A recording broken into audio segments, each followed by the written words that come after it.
நண்பர்களை நீங்கள் பார்த்து கொண்டு இருப்பது உங்கள் கௌசிகா ரிவ்யூ. சரி வாங்க வீடியோக்குள்ள போய் என்ன நடக்க போகுது அப்படின்னு சொல்லிட்டு பார்த்தீங்கன்னா, நடப்பதெல்லாம் நன்மைக்கே அப்படின்னு சொல்லிட்டு நம்ம நம்பி எல்லா இடத்துலையும் கால் எடுத்து வைக்க முடியலைங்க. ஏன் எதனால அப்படின்னு சொல்லிட்டு பார்த்தீங்கன்னா, நம்ம கௌதம் இருக்கார்ல, அவர் செய்கிற ஒவ்வொரு வேலையும் அவருக்கு நேர்மையாக கண்ணியமாக எல்லாமே செஞ்சுட்டு இருக்காரு. ஆனால் எல்லாமே ஒரு பக்கம் அவருக்கு தலைகீழாக மாறிட்டு இருக்கு. எந்த ஒரு விஷயம் பண்ணாலுமே அது தப்பாகவே முடியுது.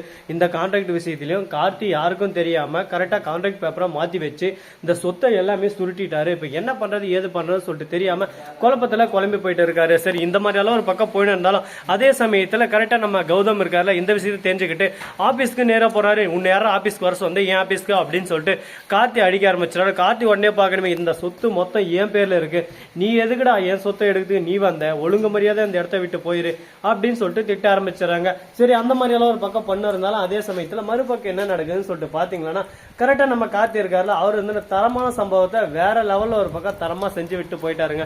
இதுக்கப்புறம் இந்த மாதிரி எல்லாம் பண்ணுவாங்க அப்படின்னு சொல்லிட்டு எதிர்பார்க்கறீங்களான்னு சொல்லிட்டு பார்த்தீங்கன்னா, கண்டிப்பா இந்த மாதிரி எல்லாம் கேவலமான கேடுகட்ட பிறவிகள் நம்மளோட போக்கஸை மொத்தம் அப்படியே சும்மா திசை திருப்ப வந்துகிட்டே இருப்பாங்க. ஆனா அதை பத்தி நம்ம கண்டுக்கூடாது. நம்மளோட போக்கஸ்ல நம்ம கரெக்டா இருக்கணும். அந்த மாதிரி தாங்க நிறைய விஷயங்கள் எல்லாம் இங்க போயிட்டு இருக்கு. சரி, இதெல்லாம் ஒரு பக்கம் போட்டுன்னு சொல்லிட்டு விட்டாலும் அதே சமயத்துல கரெக்டா நம்ம வெண்பான்ற பாருங்க, கரெக்டா நம்ம பைரவி இருக்காங்கல்ல, அவங்க என்ன பண்ணாங்க ஏது பண்ணாங்க அப்படின்னு சொல்லிட்டு பாத்தீங்கன்னா, கௌதமுக்கு ஃபோன் பண்ணாங்க. என்ன கௌதம், போய் அங்க ஏதோ பிரச்சனை பண்ணிருக்க போல, எல்லாமே இப்ப கார்த்தி பேருக்கு அப்ரூவல் ஆயிடுச்சு, நீ எதுக்கு இப்ப வந்து பிரச்சனை பண்ணிருக்க தேவையில்லாம, உன்னை யாரு இங்க வர சொன்னது அப்படின்னு சொல்லிட்டு சத்தம் போடுறாங்க. உடனே நம்ம கௌதம் இருந்தது, நீங்க போர்ஜரி பண்ணி 420 வேலை பண்ணி எல்லாத்தையும் ஆட்டையப்படுவீங்க, இதெல்லாம் நாங்க சும்மா பாத்துக்கிட்டு இருக்கோமா, என்னைக்குமே நான் விட்டு தர மாட்டேன், இதெல்லாம் எங்க சொத்தை யாருக்காக எதுக்காக நான் தரமாட்டேன் அப்படின்னு சொல்லிட்டு சண்டை போடுறாங்க. இந்த சண்டைகள் ஒரு பக்கம் ரொம்பவே பரபரப்பாகவும் ஒரு பக்கம் பயத்தை கிளப்புற மாதிரியும் போயிட்டு இருங்க. ஏன் எதனால அப்படின்னு சொல்லிட்டு பாத்தீங்கன்னா, நம்ம கௌதம் இருக்காருல்ல, அவரு வந்து திருப்ப கோர்ட்டுக்கு போகாமலாம் விட மாட்டேன், நீங்க பண்ண தப்ப ஊரறிய எல்லார் முன்னாடியும் நிரூபிச்சு திரும்ப இந்த சொத்தை நான் வாங்குவேன் அப்படின்னு சொல்லிட்டு சவால் விட்டுன்னு இருக்காங்க.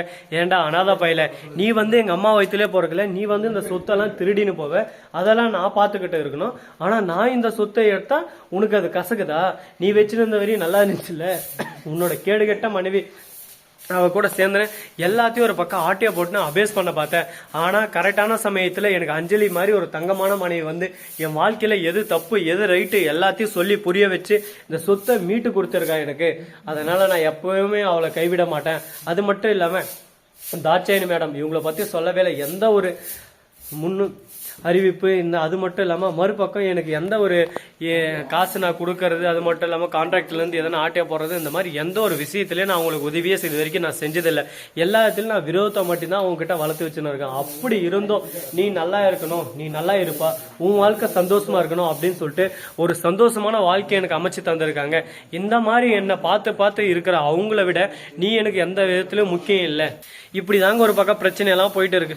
முடிஞ்சிருச்சு, இதுக்கப்புறம் இதை பத்தி பேச தேவையில்ல, நடுங்க போலாம், நமக்கு தான் இனிமே நல்ல காலம் பிறந்துருச்சு, இதுக்கு மேல உங்க அண்ணன் அந்த இடத்துக்கே வரக்கூடாது, இந்த கம்பெனி வீடு எல்லாமே நம்மளோட ப்ராப்பர்ட்டி, இதுக்கு எதுக்கான உங்க அண்ணன் வந்தாரு, அடுத்த செகண்டே போலீஸை விட்டு தரதான்னு இழுத்துன்னு போயிட்டு ரோட்ல ஒரே அடியா தள்ளி விட்டுறலாம் அப்படின்னு சொல்லிட்டு நம்ம அஞ்சலி சொல்லிருக்காங்க. இதை கேட்டது என்ன சொல்றது ஏது சொல்றதுன்னு சொல்லிட்டு தெரியாம நம்ம கௌதம் குழப்பத்துல குழம்பி போயிட்டு இருக்காங்க. அதே சமயத்துல மறுபக்கம் இலக்கியா இருக்காங்களா, நீங்க எதுக்கும் கவலைப்படாதீங்க, வாங்க நமக்குன்னு ஒரு காலம் வரும், நல்லதே நடக்கும், எப்படி இருந்தாலும் கார்த்தி நீ நல்லா இருந்தா அது போதும்பா எங்களுக்கு, நீ நல்லா இருக்கிறதா எங்களுக்கு முக்கியம். ஐயோ நல்லவங்க மாதிரியே நடிக்கிறீங்க பாத்தீங்கன்னா, நடிச்சு தான் எங்க சொத்தெல்லாம் திருடி ஒரே அடியே என்ன அனாதை ஆக்கிட்டீங்க. ஆனா இப்ப திருப்பியும் நடிக்க வரீங்க பாத்தீங்களா, இதெல்லாம் ரொம்பவே ஓவரா இருக்கு, இதுக்கு மேல எங்கிட்ட எல்லாம் நடிக்கிற வேலையெல்லாம் வச்சுக்காதீங்க அப்படி இப்படின்னு சொல்லிட்டு மூஞ்சி மேல சொல்லி விட்டுறாங்க. இதனால கடுப்பான நம்ம கௌதம் வந்து கார்த்தியை போட்டு அடின்னு அடிச்சிடறாங்க. இதுக்கப்புறம் தேவையில்லாம வார்த்தையை விடுற வேலை வச்சுக்காத அப்படி இப்படின்னு சொல்லிட்டு திட்டி விட்டுறாங்க. ஜானகி அந்த இடத்துக்கு வராங்க, டே உன்னெல்லாம் பெத்ததுக்கு பெக்காமே இருந்துக்கலாம் அப்படி இப்படின்னு சொல்லிட்டு திட்ட ஆரம்பிக்கிறாங்க. இப்ப என்னதான் பேசுறது என்னதான் சொல்றது அப்படின்னு சொல்லிட்டு தெரியாம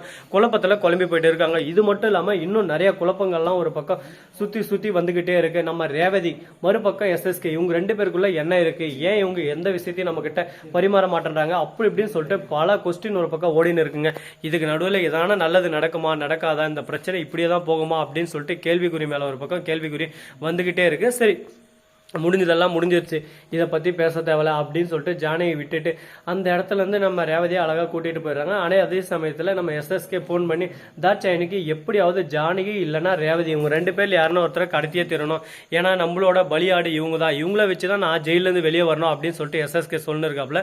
என்னப்பா எஸ்எஸ்கே இந்த மாதிரியெல்லாம் ஒரு பக்கம் கேடு கட்டத்தனமாக பிளான் பண்ணுறேன், உன் பிளான் எல்லாம் பார்த்தா நமக்கே ஒரு பக்கம் பயம் விடுது. அது மட்டும் இல்லாமல் கிட்னாப் கேஸ்லயும் ஒரு பக்கம் பிடிச்சி போட்டு ஜெயில நல்லா ஓம குத்த போறாங்க நம்ம எஸ்எஸ்கே. அப்பதான் அவரு எதுக்கிட்ட அந்த மாதிரி எல்லாம் தப்பு செய்யணும், கம்முன்னு இருக்கலாம் அப்படின்னு சொல்லிட்டு புத்தி வரும் போல. இந்த வீடியோ உங்களுக்கு பிடிச்சிருந்தா லைக் பண்ணுங்க, கமெண்ட் பண்ணுங்க, ஷேர் பண்ணுங்க, டிண்டிங் பெல்ல தட்டி விட்டு போங்க. அப்பதான் நான் போறோம் அடுத்த வீடியோ உடனுக்குடன் வரும். மிக்க நன்றி, தேங்க்ஸ் ஃபார் வாட்சிங், டாடா சி யூ, நன்றி வணக்கம், வந்தனம், வருகை தருக. பின்னாடி இருக்காங்க பாத்தீங்களா, அவங்க தான் டான்ஸ் மாஸ்டர், அந்த ப்ளூ கலர் சட்டை ஆப் டவுசர் அண்ணன், அவர் பேர் தான் கௌதம், இந்த சீரியலோட ஹீரோவே அவர் தான், பார்த்துக்கோங்க.